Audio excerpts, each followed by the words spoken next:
Sir আমাকে কৌশলে রুমে নিয়ে গেল এবং রুমে নিয়ে দরজা লাগিয়ে দিল। দরজা লাগিয়ে দিয়ে স্যার আমাকে বলল যে, জয়ন্তী, অনেক দিন ধরে আমার মনের ভিতর একটা কথা আটকে রেখেছি, কিন্তু আমি তোমাকে বলতে পারিনি। জয়ন্তী, আমি তোমাকে অনেক অনেক ভালোবাসি। কথাটা না বলে আমি আর থাকতে পারছি না। তোমার রূপ, তোমার লাবণ্য, তোমার যৌবন, তোমার চোখের চাহনি, তোমার হরিণীর মতো চোখ, তোমার বনলতার মতো চুল, তোমার ব্যবহার, তোমার মিষ্টি মিষ্টি কথা। জয়ন্তী, আমি তোমার এইসব কিছুর মায়ে পড়ে গেছি। জয়ন্তী, তোমাকে আমি আমার হৃদয়ে, তোমাকে আমি আমার অন্তরে, তোমাকে আমি আমার মনের মণিকোঠায় কিভাবে যে স্থান দিয়ে ফেলেছি, আমি তা নিজেও বুঝতে পারিনি। জয়ন্তী, এক কথায় বলতে পারো, আমি তোমার মধ্যে হারিয়ে গেছি। জয়ন্তী, আমি যখন তোমার চোখের দিকে তাকাই, তখন আমার কাছে মনে হয় আমি তোমার চোখের ভাঁজে হারিয়ে গেছি। স্যারের মুখ থেকে এই রকম কথা শুনে বন্ধুরা, আমি আর নিজেকে ধরে রাখতে পারলাম না। তারপর আমি স্যারের কথায় হলে, স্যার নির্জন রুমে স্যার মিষ্টি কথা বলে স্যার আমার সাথে এমন কিছু করছিল, তাতে আমার দম বন্ধ হয়ে। বন্ধুরা, গল্পটি অনেক অনেক ইন্টারেস্টিং। আশা করি তোমরা পুরো গল্পটি শুনলে অনেক মজা পাবে। তবে বন্ধুরা, তোমাদের নিকট আমার ছোট্ট একটি অনুরোধ, তোমরা দয়া করে আমার চ্যানেলটিকে সাবস্ক্রাইব করে আমাকে সাপোর্ট করবা। হ্যালো বন্ধুরা, আমি অনন্ত। আমি বাংলাদেশের ঢাকায় বসবাস করি। আমার বর্তমান বয়স 30। বন্ধুরা, আজকের গল্পটি আমার জীবনে বাস্তব একটি গল্প। তখন আমার 20 কিংবা 21। পাবলিক বিশ্ববিদ্যালয়ের নতুন একজন ছাত্র। ভাবছি আমার বাবার পারিবারিক অবস্থা ভালো না। নিশ্চয় আমাকে একটা কিছু করতে হবে। ভাবতে ভাবতে আমার এক বন্ধুর নাম সৌরভ। তাকে ফোন দিলাম। বললাম, সৌরভ বন্ধু, দেখতে দেখতে তো ইন্টারমিডিয়েট পরীক্ষা দিয়ে বিশ্ববিদ্যালয়ে চান্স পেয়ে ভর্তি হয়ে গেলাম। তুই তো জানোস আমার বাবার পারিবারিক অবস্থা খুব একটা বেশি ভালো না। বাবা আমাকে পড়ালেখার খরচ দিতে অনেক হিমশিম খাচ্ছে। আমার বাবা সামান্য একজন দোকানদার। আমার বাবার উপর আমরা পুরো পরিবার। বাবা আমাদের পড়ালেখার খরচ দিতে অনেক কষ্ট হয়। এখন বন্ধু, আমি একটা চাকরি অথবা অন্য কিছু করে যদি আমার খরচটা চালাইতে পারতাম, তাহলে আমার ক্ষেত্রে খুব উপকার হতো। কি করা যায় বন্ধু? একটা উপদেশ অথবা একটা পরামর্শ দাও। আমার কথা শুনে আমার বন্ধু সৌরভ কিছুক্ষণ ভাবল।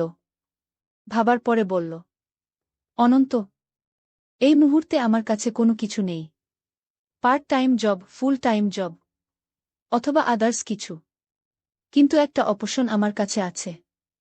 সেটা হচ্ছে, তুই যদি একটা টিউশনি ধরস, তাহলে তোর পড়ালেখার খরচ সবকিছু হয়ে যাবে। আর আমার জানা মতে একটা ভালো ফ্যামিলি আছে। সম্পর্কে আমার চাচি লাগে। চাচির মেয়ের জন্য একজন প্রাইভেট শিক্ষক খুঁজছেন। আজকে সকালেও চাচি আমাকে বলেছিল, সৌরভ, আমার মেয়ের জন্য একটা ভালো প্রাইভেট শিক্ষক দেইকো তো বাবা। আমি বললাম, ঠিক আছে চাচি, আমি দেখব নে। আর তুই আমার বন্ধু মানুষ। তোর যে মেধা, তোর যে রেজাল্ট, সবকিছু দেখলেই আমার মনে হয় চাচি তোকে তার মেয়ের জন্য প্রাইভেট শিক্ষক হিসেবে নিযোগ দিতে দ্বিধাবোধ করবে না। আমি আমার বন্ধু সৌরভকে বললাম, বন্ধু, যদি তোর মনে হয় সেখানে প্রাইভেট পড়ালে আমাকে মোটামুটি ভালো একটা অ্যামাউন্ট দিবে, যা দিয়ে আমার পড়ালেখার খরচ চলবে, তাহলে আমি তোর প্রস্তাবে রাজি। তারপর বন্ধুরা, আমার বন্ধু সৌরভ তার চাচির কাছে আমার ব্যাপারটা বললে। তার চাচি আমাকে দেখতে চায়। তারপর বন্ধুরা, আমি তার চাচির কাছে আমার বন্ধু সৌরভের সহযোগিতায় গেলাম। তার চাচি আমাকে দেখে, আমার রেজাল্ট দেখে খুব পছন্দ হল এবং তার মেয়ের জন্য প্রাইভেট শিক্ষক হিসেবে আমাকে নিযোগ করল। পরের দিন থেকে আমি প্রাইভেটে প্রথম দিন যখন গেলাম, তখন আমার বন্ধুর চাচাতো বোনকে দেখে আমি ফিট খেয়ে গেলাম। এত সুন্দর মেয়ে আমার জীবনে কখনো দেখি নাই। পুরো ইন্ডিয়ান নায়িকা, স্মার্ট স্লিম বডি, একদম ফর্সা চেহারা। চোখগুলো আমার কাছে মনে হয়েছিল যেন ফুটল চেরা আঁকি। মাথার চুলগুলো আমার কাছে মনে হয়েছিল যেন বনলতা সেনের মত। অবাক দৃষ্টিতে তার দিকে কিছুক্ষণ তাকিয়ে থেকে আমি জিজ্ঞেস করলাম, কি নাম তোমার? সে উত্তর দিল, স্যার আমার নাম জয়ন্তী। আমি বললাম, বা জয়ন্তী, তোমার নামটা তো অনেক সুন্দর। তোমার নামটা যেমন সুন্দর, তুমিও এমন সুন্দর। জয়ন্তী আমার কথা শুনে একটা মুচকি হাসি বলল, স্যার আপনি অনেক রসিক মানুষ। আপনি অনেক মজার মানুষ। আমি বললাম, জয়ন্তী, কিভাবে বুঝলা যে আমি অনেক রসিক মানুষ? আমি অনেক মজার মানুষ।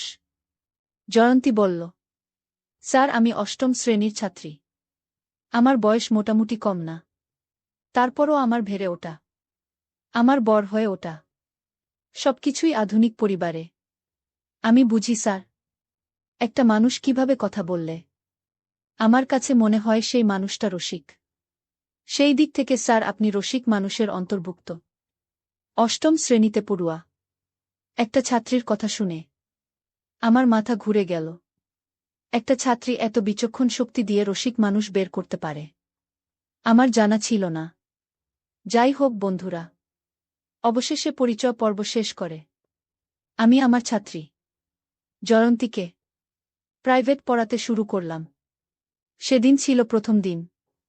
প্রথম দিন থেকেই বুঝতে পেরেছিলাম তার মেধা অত্যন্ত প্রকট, যে কারণেই তাকে প্রাইভেট পড়ানোর আগ্রহ আমার আরও বেড়ে যায়। কারণ মেধাবী ছাত্রছাত্রীদেরকে প্রাইভেট পড়াতে যে কোনো শিক্ষকেরই আগ্রহ অনেক বেশি থাকে। আমার ক্ষেত্রেও সেরকমই হয়েছিল। আর অন্যদিকে আমার ছাত্রী জয়ন্তী অত্যন্ত সুন্দরী, লাবণ্যময়ী এবং কি মিষ্টভাবী ছিল, যার কারণে আমি তার প্রতি প্রথমে কিছুটা দুর্বল হয়ে যায়। আমি জানি, যদিও তাকে কোনোদিন পাব না, কারণ তার ফ্যামিলি আর আমার ফ্যামিলি কখনো কোনোদিন ম্যাচ হবে না। এভাবে দেখতে দেখতে আমি তাকে প্রায় 2 থেকে 3 মাস প্রাইভেট পড়ালাম। সেও আমার প্রাইভেট পড়ানোর কৌশল থেকে অনেক খুশি। প্রথমত আমাদের মধ্যে খারাপ কোনো কিছুই ছিল না, কিন্তু দুজন দুজনের প্রতি আস্তে আস্তে কিভাবে যে দুর্বল হয়ে যাচ্ছিলাম তা বুঝতেই পারছিলাম না। সে আমার দিকে পড়ার ফাঁকে ফাঁকে মাঝে মধ্যে কেমন জানি এক অদ্ভুত দৃষ্টিতে তাকিয়ে থাকত।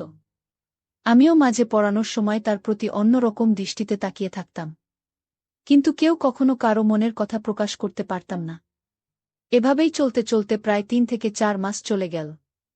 3 থেকে 4 মাস পর একদিন তাকে দেখে আমার চোখ কপালে উঠে গেল, কারণ সে এই দিন তার বাড়িতে কিসের জন্য একটা অনুষ্ঠান ছিল। অনুষ্ঠান উপলক্ষে এমন সুন্দর করে সেজেছিল যেন তাকে আসমানের পরী মনে হয়েছিল। তাকে দেখে আমি কতক্ষণ যে অপলক দৃষ্টিতে তাকিয়ে রয়েছিলাম আমি কখনো অনুভব করতে পারি নাই। শুধু জানি, কিসের একটা মুহে আমি যেন তার প্রতি মূর্তির মতো দাঁড়িয়ে রইলাম। আর মনে মনে ভাবলাম, কেন জানি মনে হয় সে আমাকে অনেক ভালোবাসে, কিন্তু আমার সামনে প্রকাশ করতে পারে না। আমিও তো তাকে অনেক ভালোবাসি, কিন্তু আমিও তো তাকে প্রকাশ করতে পারি না। জয়ন্তীকে ভালোবাসি, এ কথা প্রকাশ করতে না পারায় মনের মধ্যে কেমন জানি একটা অস্থির অস্থির ভাব চলে আসলো। মনে মনে ভাবলাম, আজকে আমি আমার মনের কথা জয়ন্তীকে কৌশলে বলে দিব, পরে যা হবার হবে। কারণ আমি যদি আমার ভালোবাসার কথা জয়ন্তীকে না বলতে পারি, তাহলে আমি তাকে পাব কি করে? অনুষ্ঠানের মধ্যে বড় মজলিসে হঠাৎ আমি লক্ষ্য করলাম যে জয়ন্তী হেসে হেসে আমার দিকে আসছে। আমার দিকে এসে আমাকে বলল, কেমন আছেন স্যার? কখনো আসলেন? আমি বললাম, এই তো মাত্র এসেছি। তারপর আমি বললাম, জয়ন্তী তোমাদের বাসায় আজকে মনে হয় কোনো একটা অনুষ্ঠান আছে, তো তোমার সাথে আমার কিছু কথা ছিল। যদি তুমি আমাকে আজকে একটু সময় দিতে, তাহলে হয়তো আমি আমার কথাগুলো বলতে পারতাম। জয়ন্তী বলল, কোনো সমস্যা নাই স্যার, আপনি বলেন। কখন? কোথায়? আপনাকে সময় দিতে হবে। আমি বললাম, জয়ন্তী আমার একটা ফ্রি জায়গা লাগবে, যাতে করে তোমার সাথে আমি মন খুলে কথা বলতে পারি। জয়ন্তী বলল, ঠিক আছে স্যার, কোনো সমস্যা নাই। আমাকে কোথায় যেতে হবে সেটা বলুন। আমি বললাম, জয়ন্তী, চলো তোমার রুমে যাব। সেখানে আমি তোমাকে আজকে কিছু কথা বলবো, যে কথাগুলো আমার মনের ভিতর শুধু ঘুরপাক খাচ্ছে, তোমাকে বলতে পারছি না। তারপর ভরা মজলিস থেকে স্যার আমাকে কৌশলে আমার রুমে নিয়ে গেল এবং রুমে নিয়ে দরজা লাগিয়ে দিল। দরজা লাগিয়ে দিয়ে স্যার আমাকে বলল যে, জয়ন্তী, অনেক দিন ধরে আমার মনের ভিতর একটা কথা আটকে রেখেছি, কিন্তু আমি তোমাকে বলতে পারিনি। জয়ন্তী, আমি তোমাকে অনেক অনেক ভালোবাসি। কথাটা না বলে আমি আর থাকতে পারছি না। তোমার রূপ, তোমার লাবণ্য, তোমার যৌবন, তোমার চোখের চাহনি, তোমার হরিণীর মতো চোখ, তোমার বনলতার মতো চুল, তোমার ব্যবহার, তোমার মিষ্টি মিষ্টি কথা। জয়ন্তী, আমি তোমার এইসব কিছুর মায়ে পড়ে গেছি। জয়ন্তী, তোমাকে আমি আমার হৃদয়ে, তোমাকে আমি আমার অন্তরে, তোমাকে আমি আমার মনের মণিকোঠায় কিভাবে যে স্থান দিয়ে ফেলেছি, আমি তা নিজেও বুঝতে পারিনি। জয়ন্তী, এক কথায় বলতে পারো, আমি তোমার মধ্যে হারিয়ে গেছি। জয়ন্তী, আমি যখন তোমার চোখের দিকে তাকাই, তখন আমার কাছে মনে হয় আমি তোমার চোখের ভাঁজে হারিয়ে গেছি। আমি তোমার প্রেমের আগুনে পুড়ে ছাই হয়ে যাচ্ছি। জয়ন্তী, তাই আমি তোমাকে আমার কথাগুলো না বলে আর থাকতে পারছিলাম না। জয়ন্তী, আমি আমার সব কিছু দিয়ে তোমাকে অনেক অনেক ভালোবাসি, এবং আমি আমার ভালোবাসা নিবেদন করছি। জয়ন্তী, প্লিজ, দয়া করে তুমি আমার ভালোবাসা গ্রহণ করো। আমার কথা শুনে জয়ন্তী একটা মুচকি হাসি দিয়ে বলল, স্যার, আপনি যে আমাকে এই কথা বলবেন না, তা আমি আগেই জানি।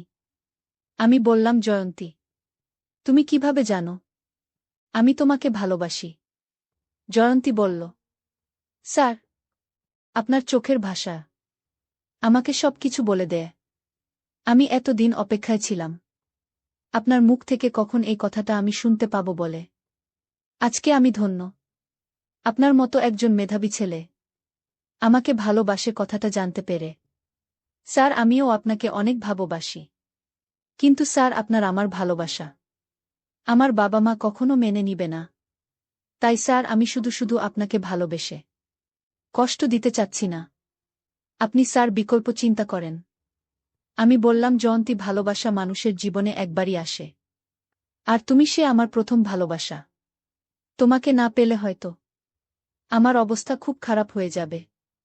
তবে জয়ন্তী, তুমি যদি আমার একটা কথা শোনো, তাহলে তোমার আমার সম্পর্ক তোমার বাবা মা মেনে নিতে বাধ্য হবে।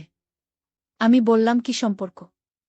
তখন স্যার আমাকে বলল যে, জয়ন্তী, তুমি যদি রাজি থাকো, তাহলে তোমার সাথে আমি এমন ধরনের সম্পর্ক করব যার ফলে তুমি আমার বাবুর মা হয়ে যাবে। তাহলে দেখবে তোমার আব্বা আম্মা এমনিতেই মেনে নিবে। জয়ন্তী, তুমি আমাকে কি ভালোবাসো না? তুমি যদি আমাকে ভালোবাসো, আশা করি তুমি আমার কথাটা রাখবে। জয়ন্তী, আমি তোমাকে চাই, জীবনে মরণে, শয়নে স্বপ্নে, সব সময় আমি তোমার পাশে থাকতে চাই। জয়ন্তী, প্লিজ না করো না, একটু সুযোগ দাও, দিয়ে দাও। তারপর বন্ধুরা একদিন স্যার আমাকে কৌশল করে বাসায় কেউ না থাকায় জীবনের প্রথম বসন্তের ফুলটা ফুটিয়ে ফেলেছিল। তারপর বন্ধুরা স্যারের সাথে আমার আর পারিবারিকভাবে বিয়ে হয়নি, কিন্তু অতীতের স্মৃতিগুলো আমাকে মাঝে মধ্যে খুব কষ্ট দেয়া। যাকে নিয়ে এত স্বপ্ন দেখেছিলাম, যার হাতে সঁপে দিয়েছিলাম জীবনের প্রথম, জীবনের শ্রেষ্ঠ সম্পদ, সে আজ অন্যের, আমিও আজ অন্যের। বিস্ময়কর পৃথিবী, বিস্ময়কর মানুষ। অর্থবিত্তের কারণে দুটি মন আজ আলাদা, দুটি প্রাণ আজ আলাদা। তবুও দোয়া করি সেই স্যারের জন্য, যে ছিল আমার জীবনের প্রথম ফুলের মালি। বন্ধুরা, আজকে এই পর্যন্তই। গল্পটি যদি তোমাদের ভালো লাগে, তাহলে অবশ্যই লাইক, কমেন্ট, শেয়ার করবা। বন্ধুরা, তোমরা যদি এরকম ধরনের ইন্টারেস্টিং গল্প পেতে চাও, তাহলে দয়া করে আমার চ্যানেলটিকে সাবস্ক্রাইব করে আমাকে সাপোর্ট করবা। পরিশেষে তোমাদের সুস্থতা কামনা করছি। ভিডিওটি দেখার জন্য তোমাদের সকলকে অসংখ্য ধন্যবাদ।